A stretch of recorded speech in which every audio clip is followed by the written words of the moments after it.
we're going to talk about Dharma here a little bit. Meaning of Dharma. This verse here is a big verse. I mean, this is so helpful information just in functioning in the world. Remember, we're just talking about a person who lives in the world. That's what this is. This preliminary teaching, this first 6 chapters are about. So he says here, verse 30, he said, with a discriminating mind free of anger, expectation, and desire, and a sense of I and mine, offer your actions to me and fight. If you faithfully follow this teaching without finding fault, you will be freed from the results of your actions. And now, but if you're doubtful and you don't follow it, you will not progress. You'll not grow spiritually. You need to take the whole teaching on board. Again, and I understand this is not a criticism, but you can't really fit this teaching into your own spiritual, idea. It's not going to work. I mean, it's natural to want to do it and to try to evaluate the teaching with reference to what you already know or what you think you know. We all think we're quite spiritually evolved and we're quite geniuses. We know a lot and all that sort of thing. But this Vedanta really doesn't work that way. It's best to just learn the whole thing. Get a really good idea of what the big picture is. And then look at what you think and feel in light of that. And see where there's correspondences. See where there's differences and where they're the same. Because some of what you know is absolutely valuable and good. And some of what you know is not valuable and not good. And we always think that because we know it, it's good. Because it's mine, it's good. That's what we think. But if you don't know who you are, then some of what you know will be very wonderful and some of it won't be. There just won't be that discrimination between what's true and what's apparently true. So, this is more than just a weekend seminar. Vedanta, this is a whole way of life. It's a whole way of life. It's very, very beautiful. It's very logical. It's very consistent. Everything makes sense. But just taking a little bit of it, it's not going to work. Maybe it'll inspire you for the weekend, and it's all right to come, and it's all fine, but try to get into it and really follow the whole thing. Let's talk about Dharma here, because this next verse says this. It's a very important verse, extremely important verse in this context. It is wise to act in harmony with your own nature. Because all beings follow their own natures automatically, what use is control? In other words, now what does your own nature mean? Your own nature means the constellation of some bundle of vasanas that you have, that you come into this life with. Everybody comes in with a certain program. There's, when you're a baby, you don't know that you're going to be an accountant, do you? But how many people come in and they end up counting beans, for corporations? Why do they end up, operating accounting software? Because they have that program is built in. They have that kind of mind. Ishvara gave them that kind of mind because Ishvara knows we need to work out all of the figures. You don't know when you're born that you're going to be an artist, do you? But yet, so many souls end up in the art world, creating art, whatever kind of art it is. It just depends. It could be or you take an artistic approach to whatever you're doing, but you don't know when you come in whether you'll be a business person.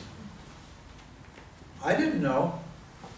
In our family, there were no business people.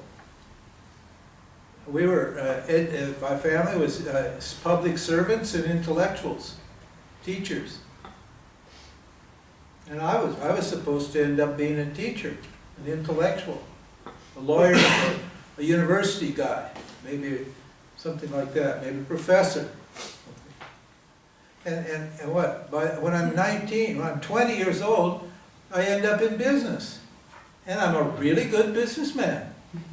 Within a couple of years, I just had tons of money and was very successful. Had 3 stores and a factory and an import company. And I used to take home money in 2 big shopping bags every day, stuffed full of money. You know, just out of the blue, that vasana, that tendency, that business nature, figuring out how to think like that, like a businessman, that was already in me. Or an athlete. You don't know when you're going to be born. You'll be an athlete. You have that particular kind of nature. So in the world, there are all these different functions, these different roles that have to be played to keep the creation going, to keep the society structured. A dog doesn't know it's going to be a dog. It turns out it's a dog because Ishwara needs dogs for some strange reason. Ishwara needs pigs, and Ishwara needs birds, and Ishwara needs what? Microbes, and Ishwara, holy moly, there's a million things that are programmed a certain way by Ishwara to do a certain job here. And that's called your Swadharma. That's called your self-dharma. That's what you're supposed to follow. Now, of course, it's very difficult in our societies. Why is it difficult? Because there's so many options. And very few people, and the nature of, and there's so much wealth. See? There's so many options because there's so much wealth. So nobody has to do what their parents did. Nobody has to do one particular thing to survive. In the old days, you know, like say 200 years ago, if your father was a baker, then you baked bread. That was your dharma. You know, there was no question about it. You were going to be a baker. If your father was a fisherman, you ended up fishing. If your father was an aristocrat, you ended up being an aristocrat, whatever it was. Because there were only a few roles that needed to be played, and they were very simple, and it was easy to know what it was because the society was very clear about, you know, what it needed, and people had to survive. Now there's just inordinate amount of wealth. There is so much money now that the interest rates, you can have $1 million and only make a few $1,000s a year in interest on it. Because there's so much wealth. That means you don't have to worry about what's inside of you. You don't have to worry about that. You can just do what you want. You just get some funny idea off the TV or somewhere and you think, oh, you think that's very glamorous? Oh, I think I'd like to be a this. I want to be a celebrity. I want to be a film star. I want to be a whatever it is. And off you go. I have a friend who's very wealthy, and it took him like 30 years to finally figure out who he was. Because he could spend 30 years doing all kinds of dumb things that had nothing to do with who he was, because he had the money to do it and because he had the leisure to do it, so he just did all this dumb stuff, and he was never satisfied until what? He finally figured out what his nature was, and then he got in harmony with his nature, and then he started to feel fulfilled. This is called your Swadharma. And because of the nature of ignorance and our own lack of self confidence and self identity, we're not happy with what we are, with the role we've been given. We want to be different. If you had your choice, If you could choose to be somebody else, wouldn't you probably choose it? Wouldn't you have in your mind something that, Yeah, you do. Of course you do. Everybody imagines or fantasizes about what they would be like if it was up to them, right? Everybody wants to be something other than what they are. The problem is, it's not up to you. See? Ishvara has made you what you are for a reason.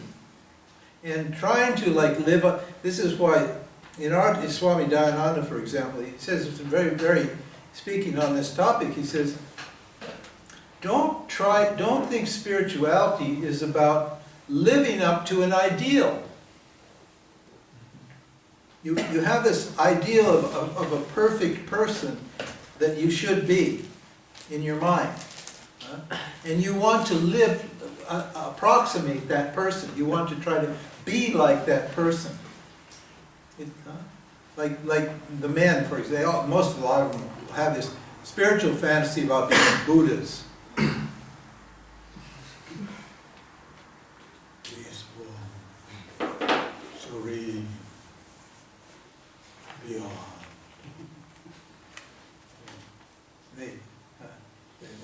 They manufacture this fantasy about how spiritual they are. We have all these spiritual heroes. And so we fantasize that we should be like that, and we start to act like that. We try to, but I'm not the Buddha. I'm a redneck from Montana. It doesn't help for me to sit and look spiritual. Deep meditation, speak real slow. It doesn't work, because I'm a redneck from Montana. Now, as a redneck from Montana, I've got to do certain things. And if I try to do something else, I'm not going to fulfill myself. I'm not going to be following my nature. Or the women who all want to be like Mother Teresa. Oh, Mother Teresa wasn't a happy person. Do you know why? She wasn't fulfilling her Dharma. Do you know that? Did you read her? Did you read her diaries? Oh my God, after she died, the church had a big argument about it. Should we publish these or should we not? Because you know what they showed? A miserable woman. Just miserable. And some people said, no, we don't want people to think that she was miserable. Let's keep the image alive. She's a great saint, just blessing everybody and everything. She's totally fulfilled. She wasn't. She was miserable. She had one or two epiphanies. And she was always trying to be like Christ. And because she wasn't Christ, she was somebody else, there was always this tension and conflict with her, and because she was trying to be something other than what she wants. She's inauthentic.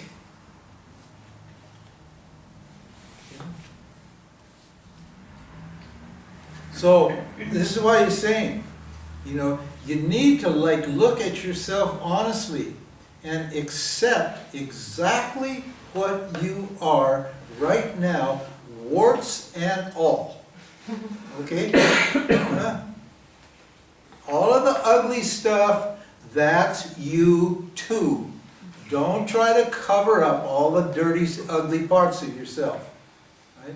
Have a look. Right? Be true to that. Understand that. Right? Accept that.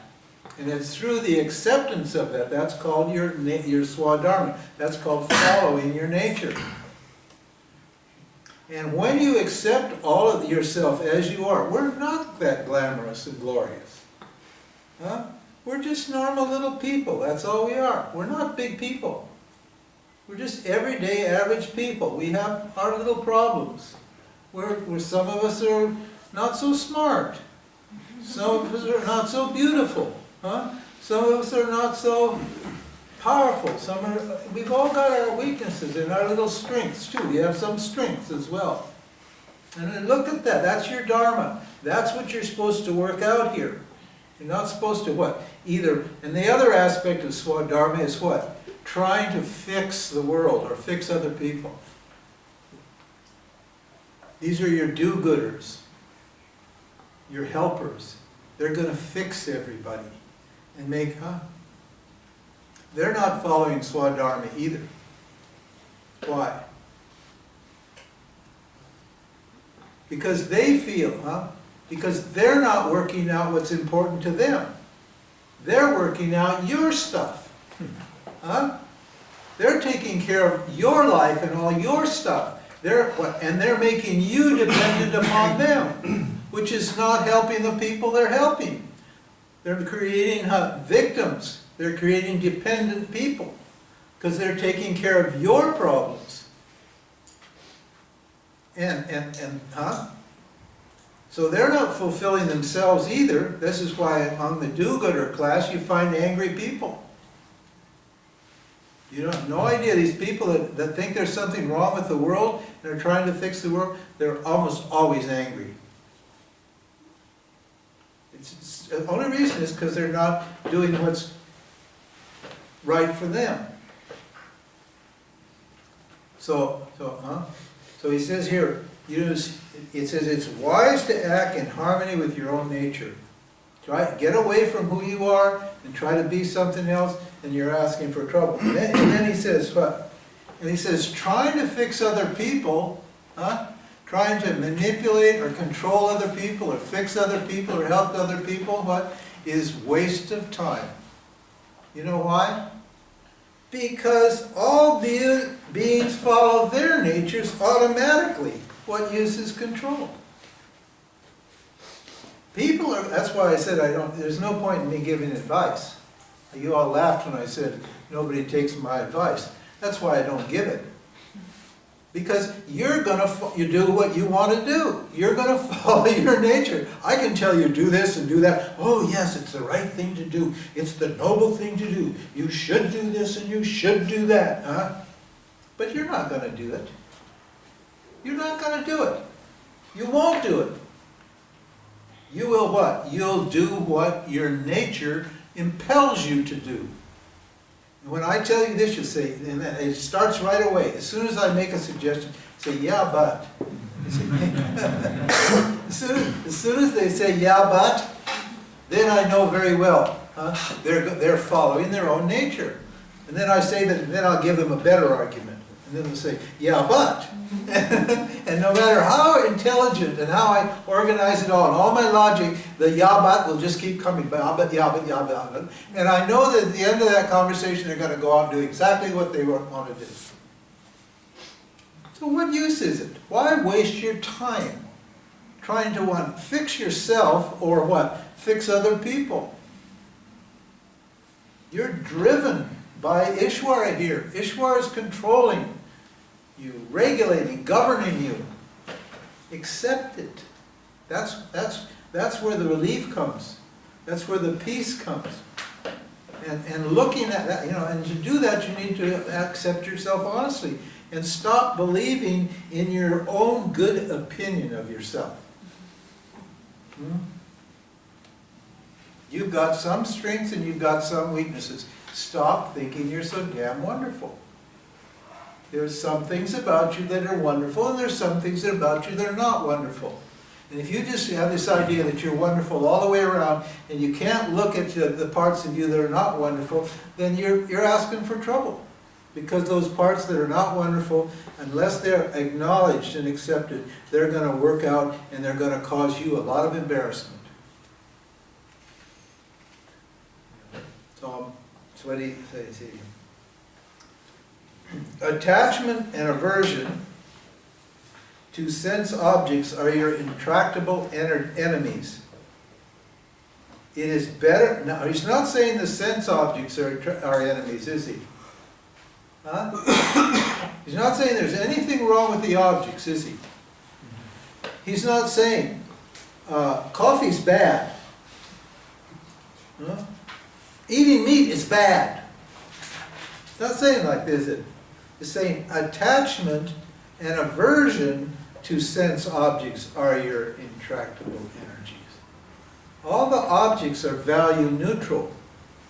There is no good or bad in any object. Objects are just what? They're just projections by Maya. But what I do, because of my sense of insufficiency, I what? I get attracted to them or averse to them. I get frightened of them or I get attracted to them. And that's the problem, is the attraction and aversion, not the objects themselves. And then he says, I love this verse. He said, it's better to die imperfectly performing one's duties according to one's own Dharma than to live before performing the Dharma of another well. It's a strong statement, huh? You know how frustrating it is to try to change people? I don't know, some of you may be parents and have teenagers, for example. Did you ever try to change your teenager? Huh? Did you ever try? My parents were wise enough, they just realized this guy's incorrigible. We've got to love him the way he is. And so I just got in trouble and they always were there for me, you know. And they just quit trying to control me. It was useless. They were wise people. My parents were, my mother was 39 when I was born, my father was 37. So they were already mature people. And they'd worked hard and they'd been through the Depression. And they were non-attached people, basically. So they had the sense to realize, well, let this person do his own thing. So, you know, it was very good. But trying to do somebody else's Dharma, live up to that, it says, is fraught with danger. It's dangerous to do that, spiritually.